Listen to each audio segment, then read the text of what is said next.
consejero. No soy todólogo.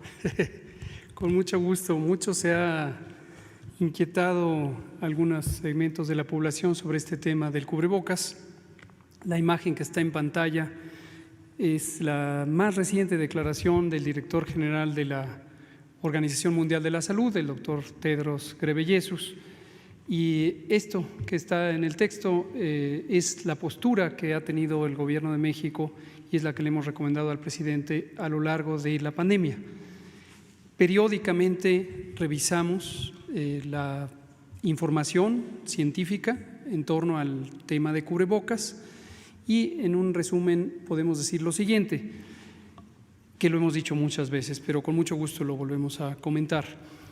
El cubrebocas es un dispositivo mecánico, es un fragmento de tela o cualquier otro material textil que fue diseñado hace muchos años para impedir el traslado de partículas líquidas potencialmente cargadas de algún agente infeccioso desde la boca y la nariz de alguien hacia el campo quirúrgico. Ese es su uso original. Cuando un cirujano o cirujana está operando, el campo quirúrgico es el espacio del cuerpo humano de la persona enferma que generalmente es un espacio libre de agentes infecciosos. Entonces, el equipo quirúrgico, la cirujana y demás miembros del equipo utilizan el cubrebocas para evitar al respirar, quizá al estornudar, si es que tuvieran un acceso de estornudo, contaminar el interior de una persona. Ese es su uso más conocido. En el resto de la atención de la salud se usa en muchísimas instancias el tener un cubrebocas, con el propósito de evitar que de una persona que utilice el cubrebocas se propaguen agentes infecciosos por esta vía. Cuando el cubrebocas se considera como un elemento que podría ayudar a interferir con la transmisión de estos agentes infecciosos, cualquiera que este sea, en este caso desde luego hablamos del COVID o del virus que lo causa, el virus SARS-CoV-2, se pensaría, y es lógico pensar, que si las personas que tienen al virus durante un periodo lo usan, van a impedir el paso del virus a través de las partículas líquidas, gotas, gotículas, aerosoles, a otras personas.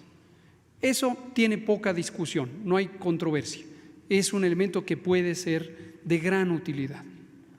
Ahora, dos elementos que es muy importante tener en mente y que explican por qué la Organización Mundial de la Salud y muchas agencias de salud pública del mundo, igual que el Gobierno de México, tenemos algunos elementos adicionales que considerar y los consideramos.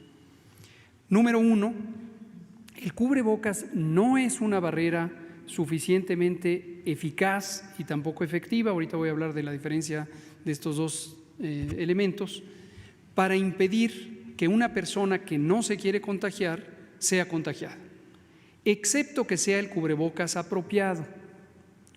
En una guía de control de infecciones, de la que hemos sacado dos versiones y la primera de ellas fue publicada al inicio de la epidemia, en las primeras semanas de marzo, dejamos muy claro que para que el cubrebocas pudiera ayudar de manera importante a evitar ser contagiado, tendría que ser un cubrebocas de 3 capas, un tricapa. Tricapa. Pero aún así no evita que a través de los ojos se pueda ingresar el virus SARS-CoV-2. Tendría que usarse una mascarilla, unos gogles o posiblemente estas mascarillas de acrílico. Las gafas convencionales que usamos quienes tenemos un trastorno de refracción no son tampoco un mecanismo de protección. Entonces, ¿por qué es importante esto? Porque la falsa sensación de seguridad, le llamamos falsa cuando no corresponde con la realidad de protección, podría tener como consecuencia que personas se confiaran en este aspecto y dejaran de ser cuidadosas y cuidadosos de los demás mecanismos de protección.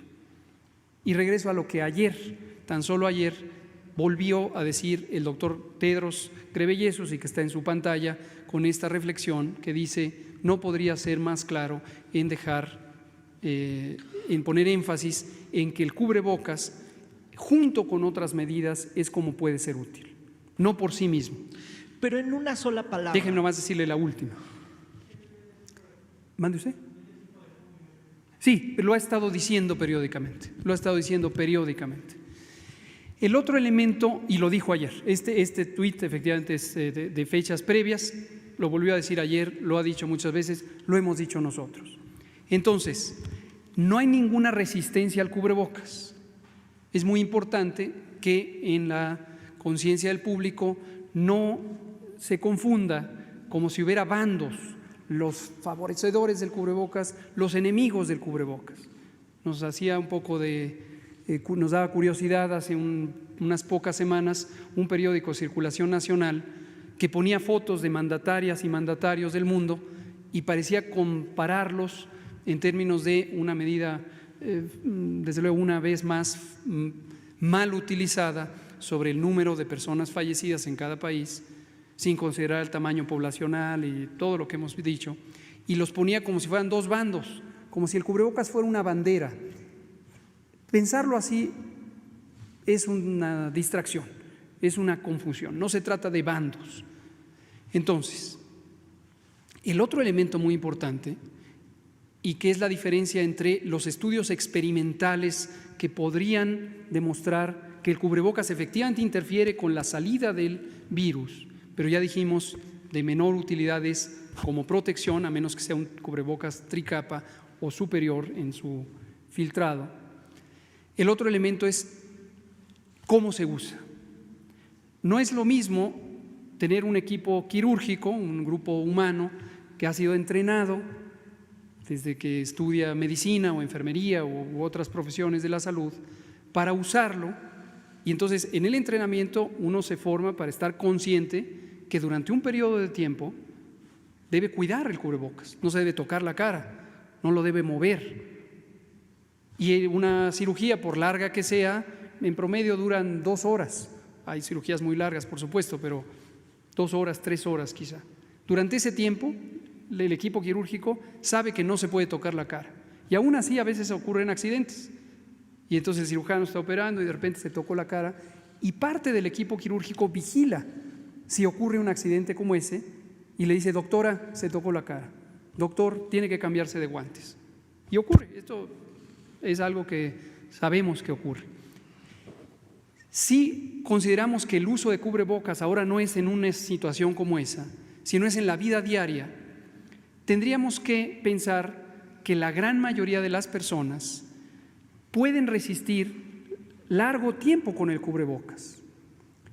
Y es muy poco probable que eso ocurra, porque el cubrebocas usado en la vida diaria nos va a llevar, ustedes lo pueden ver, salgan a la calle y véanlo, a que nos cansemos de él, nos pica, nos da comezón, nos arde, nos acalora, y al rato lo traemos de gargantilla, lo traemos de sombrero, nos lo quitamos, está colgando de una oreja, lo tocamos, y eso ya es inadecuado y le quita su utilidad o le resta significativamente su utilidad. Entonces, por eso, en concreto, la recomendación que damos, la repetimos nuevamente, es: el cubrebocas es un auxiliar, es un complemento, junto con la sana distancia, lavarse las manos, quedarse en casa si tienen síntomas, proteger el estornudo. Por ejemplo, no por tener cubrebocas puede usar las manos para proteger el estornudo, o no usar nada. Con cubrebocas, achú, protejo mi estornudo. Y por eso la recomendación es usarlo en los espacios cerrados donde no puedo hacer eso, el transporte público, salones muy pequeños, etcétera. Así como estoy, como está el presidente hace un ratito, como estamos en este foro de las mañaneras o las sesiones vespertinas, la contribución que pudiéramos hacer a los contagios es significativamente pequeña. Entonces el gobierno federal nunca lo va a convertir en una obligación, aunque los gobiernos estatales lo hagan. Esto que dice, y si me permite un minuto más, presidente, esto es también muy importante. Gracias por preguntarlo. Lo hemos dicho también muchas veces. Cuando el gobierno mexicano diseñó las intervenciones de prevención y control, usando los principios generales del control de infecciones, la literatura científica más actualizada y también relevante del momento y que todos los días la revisamos, decidimos tomar que el sujeto de la acción no sean las personas, ¿Por qué razón? Porque si el sujeto de la acción son las personas en lo individual, entonces tendríamos que ejercer coerción, que puede ser desde una acción administrativa, multar a una persona, arrestar a una persona.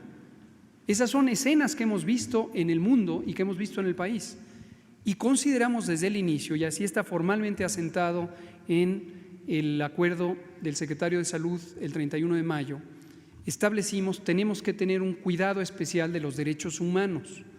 Por cierto, la Comisión Interamericana de los Derechos Humanos recientemente adoptó una resolución enfática sobre la protección de los derechos humanos de las personas que padecen COVID-19. Entonces, es muy peligroso en un contexto de ansiedad social, legítima, natural, esperable, que se focalice en la persona, la acción extraordinaria de salubridad general. A diferencia de eso, el gobierno mexicano decidió que no fueran las personas, sino las circunstancias que hacen que las personas tengan que, en el caso de la jornada de sana distancia, salir al espacio público. ¿Cuáles son esas circunstancias? Trabajo, escuela y, en general, vida pública. Y recordarán que eso lo dijimos una y otra vez y sigue siendo el planteamiento. Si suspendemos temporalmente trabajo, si suspendemos temporalmente escuelas como siguen suspendidas, si se suspenden los espacios públicos, entonces no necesitamos ejercer coerción sobre las personas. Pero con las personas, con el conjunto de la sociedad, sí podemos utilizar la persuasión, el convencimiento. Y por eso hemos agradecido múltiples veces y felicitado al pueblo de México, porque está demostrado con evidencia que hemos logrado reducciones de la movilidad pública semejantes a las que lograron otros países, incluyendo los países europeos, que sí ejercieron la coerción del Estado. Y es simplemente porque las personas, por convencimiento, y esperamos que en parte por tener información y no desinformación, se persuadieron de protegerse a sí mismas y proteger a su comunidad. Entonces, el cubrebocas, insisto, no tenemos nada en contra del cubrebocas, la evidencia científica muestra que puede ser un auxiliar, pero si se vuelve el enfoque principal, el centro de la acción, entonces ocurre, como lo hemos visto, no es una especulación, ha ocurrido, ustedes lo saben, que entonces la acción gubernamental se focaliza sobre el presunto culpable, que es la persona que no trae el cubrebocas. Por esa razón. Entonces no se convertirá en obligatorio, es una sugerencia, pero ustedes Así nunca es. lo van a obligar. Se recomienda, sí, lo podemos recomendar con mucho gusto para todas aquellas personas que están inquietas de que no hemos hecho la recomendación. Se recomienda el uso de cubrebocas, particularmente en los espacios cerrados, en los que es difícil mantener la sana distancia, como una medida complementaria de las demás. Sana distancia, lavado de manos, protección del estornudo, quedarse en casa si se tienen síntomas y acudir prontamente a atención médica si se padece COVID, aun cuando este no haya sido aún demostrado por laboratorio. Gracias. Muchas gracias. Presidente, nada más robarle un comentario.